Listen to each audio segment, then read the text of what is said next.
Hey again, everybody. Jay Ocker here with Real Estate by Design Group at Keller Williams and DFW, joined again by my partner in San Antonio. Troy Jaster down here with Real Estate by Design, Keller Williams in San Antonio, Texas. What's up, Jay? I'm good, man. I'm good. Hey, it's nice. It's warm. The sky's blue. Yeah, Everything's kind of calming down. The market's coming back very, very, very quickly. So that's very awesome. much. Same So here. we are continuing our series on what agents need to be doing to revive their career after COVID-19, get off the couch, get focused. Get up, show up, basically is what we call it, time blocking and calendaring. Today, we're going to be talking about the most important part of any realtor's business, and that is lead generation, because after all, we're not really in the real estate business. We're in the lead gen business. That's right. Troy, let's dive straight into it because we got a lot of stuff to cover. We really do, yeah. And so what lead generation means to me is what I'm doing today shows up 90 days from now. The people that I have under contract right now, I didn't just all of a sudden meet them last week.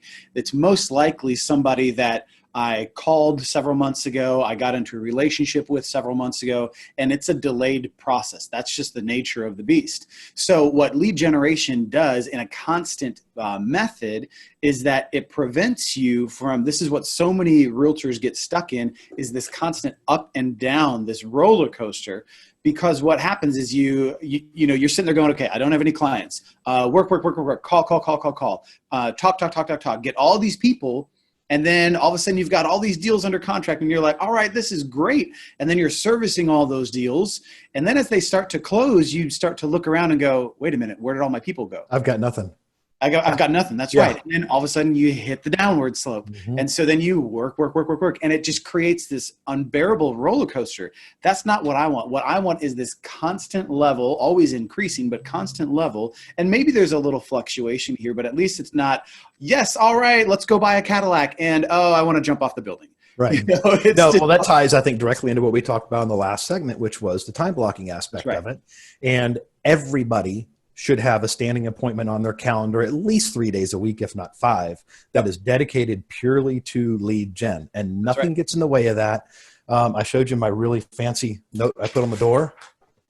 When I'm doing my lead gen, that's on the door. I don't want distractions. I turn Facebook off. My buzzer on my phone is off. I'm in the dialer and I am hitting it hard, because I'm glad you brought up the 90-day thing. We are in a totally reactive business. And I like to say what we do right now is going to show up in 90 days, and what you don't do right now will also show up in 90 days. So that should dictate what you kind of put together as your list of activities for every single day. You know, it's really funny sometimes if all of a sudden you're kind of sitting here going, man, business really slowed down. I don't have any clients. What's going on? And then you look back and you go, oh yeah, 3 months ago, I was on vacation for half the month. Seriously. It's uncanny how you can see that. You really can. It is an absolute. And so you know, my thing is that my brain is very math wired. That's just kind of how I am. And so I look at this as one enormous formula. If I want to end at the end of the formula with money in my bank account from closings, if that's the goal, and then I back up and I go, okay, well, where does that come from? They come from closings. Okay, well, closings don't just magically appear.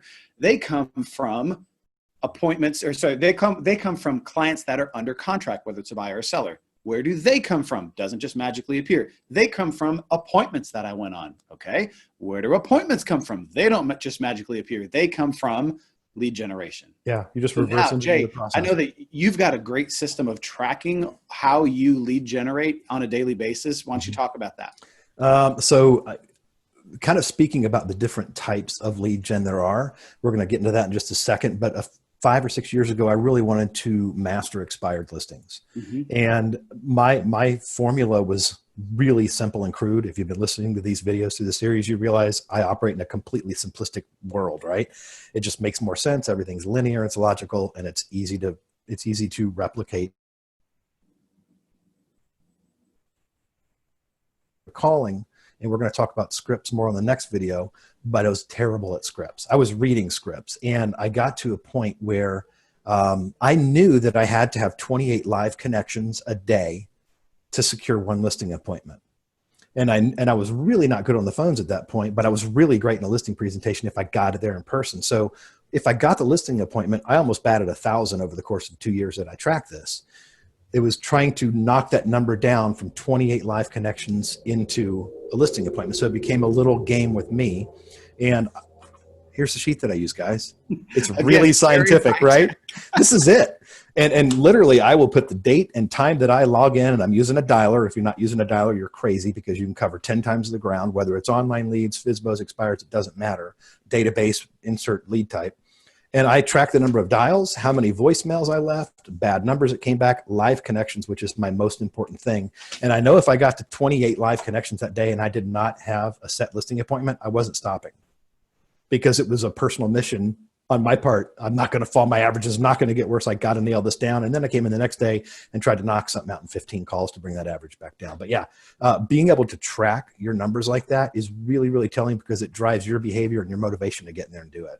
Well, and I think too that for me, the competitive side in me comes out when, if I know that my number is 28, like you're talking about, and then it's just a matter of, well, how fast can I get 28 people, or can I get 28 dials done? That's what it becomes to me. Is it's just a game. And so similarly, I've got mine's a little bit cleaner, a little bit more robust. Yeah, I actually did this in the 2000s. But no, this is my tracking sheet, and you can see it's just a little, it's a bunch of tally marks. Mm-hmm. I've got calls made, quality conversations, listing appointments set, buyer's appointment set, under contract, closings, and then hours worked. And so I'm doing that on a daily basis and bringing it across too. And it's the same way. And it's so rote in me that I've got my headset in, I hear the phone ringing, and as soon as I hear it ringing, I'm marking it off. It's just like, it's so natural to me. I'm marking off, that's a call made. Okay. As soon as somebody picks up, I'm marking it off. Here's our conversation. And it becomes so natural because I've done it so long. Yeah. And again, getting in that habit is what brought you the success. Being able to track where your success is going to come from is super important. And then knowing, and you've heard this before, if you've been in real estate a while, prospecting is purely a numbers game. It really is. Nobody can argue that point. That is the biggest truism in our business. It is a numbers game. And I've always equated it to people digging for gold in rivers in the 1840s in California. You've heard it, Troy, right? Yep. The miners went out there and they went into the rivers looking for gold. And the ones who rolled up their pants and stood there and waited for a nugget to wash over their foot starved and died. The people who were down there picking up rocks were the ones who were more likely, obviously, to find gold if they didn't find it, certainly. And every phone call we make, I always equate to picking up a rock in a river. That's right. And I mean, I've had so many times where I wanted to stop for the day. I was beat up. I was dead. I was calling web leads and getting tons of rejection or nothing at all. And I made one more call and I picked up a rock and found $8,000 in a commission. So just when you think you're at your rope's end, make another call or two. I would encourage you to do that. Let's jump in, Troy, to the different types of prospecting. Right.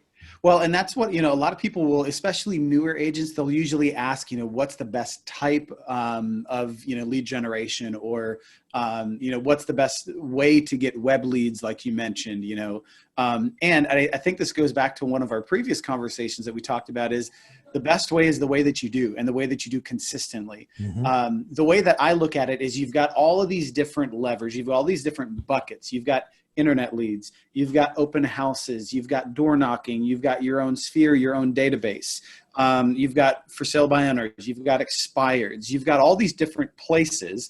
And I don't think it's possible for an agent to be great at all of those. I don't think it's Absolutely possible. Not. No, it's not. Right. I think it's possible to be great at like one or two. We've got an agent in our office here that is a door knocking master. Mm-hmm. That is his one thing. He just kills it in door knocking. For me, before I was in real estate, my background was in education. I was a middle school teacher. My wife has been an elementary teacher. So the education world is my normal. And so really, I get a lot of my client base from teachers, from staff members at school. My wife's school is actually a really great source of business for me. And so that's a database for me that I continue to stay in front of, that I continue to stay in contact with, and I continue to add value to them.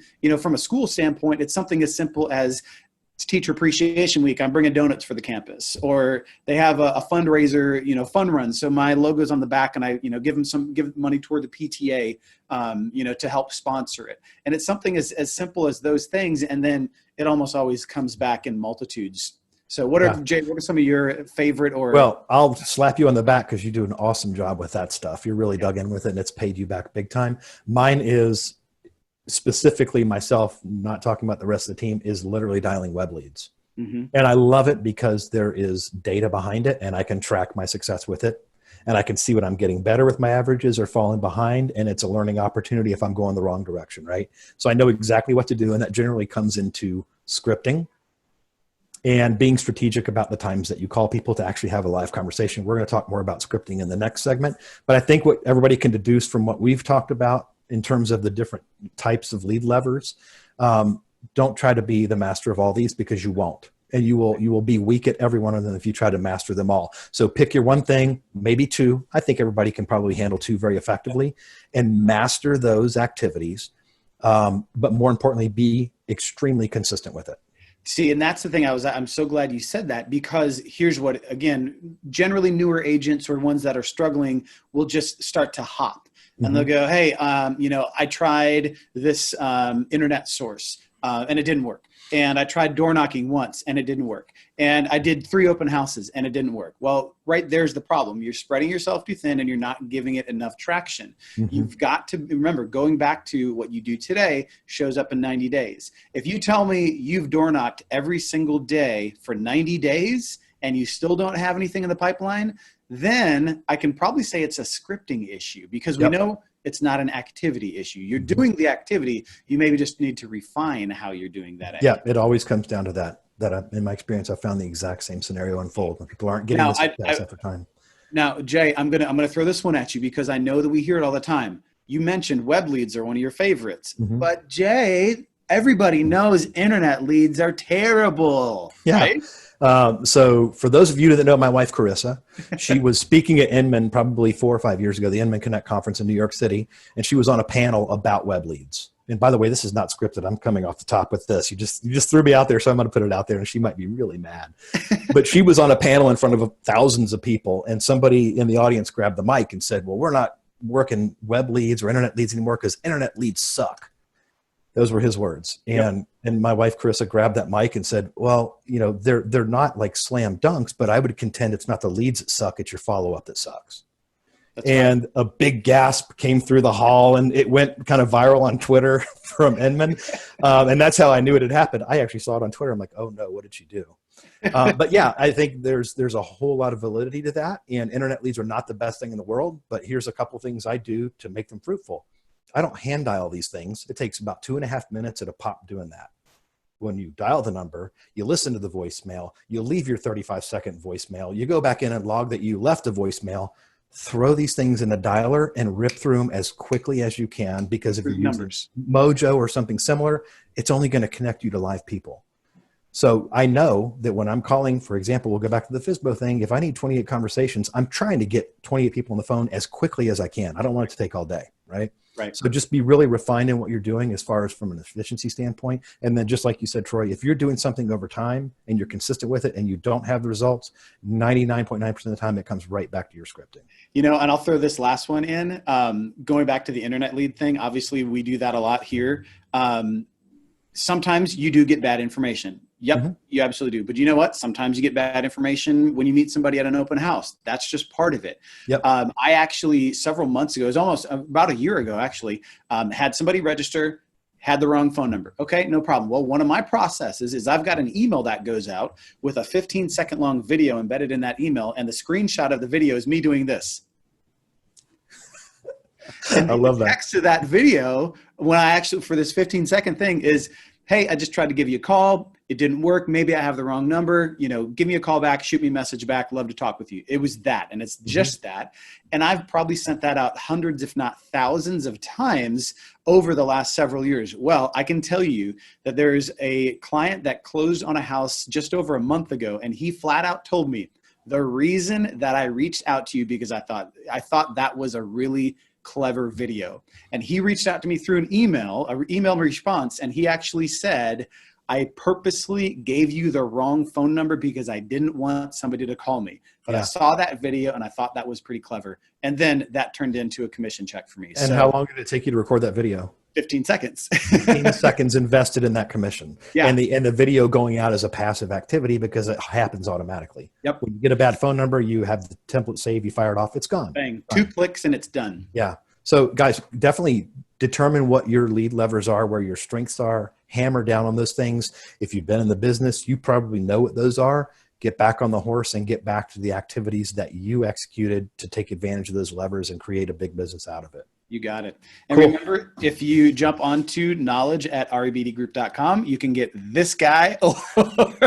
We'll put them both on there. You can choose which one you use. It's up to you. Hey, I'll be honest with you. This is really good for calling just internet buyer leads.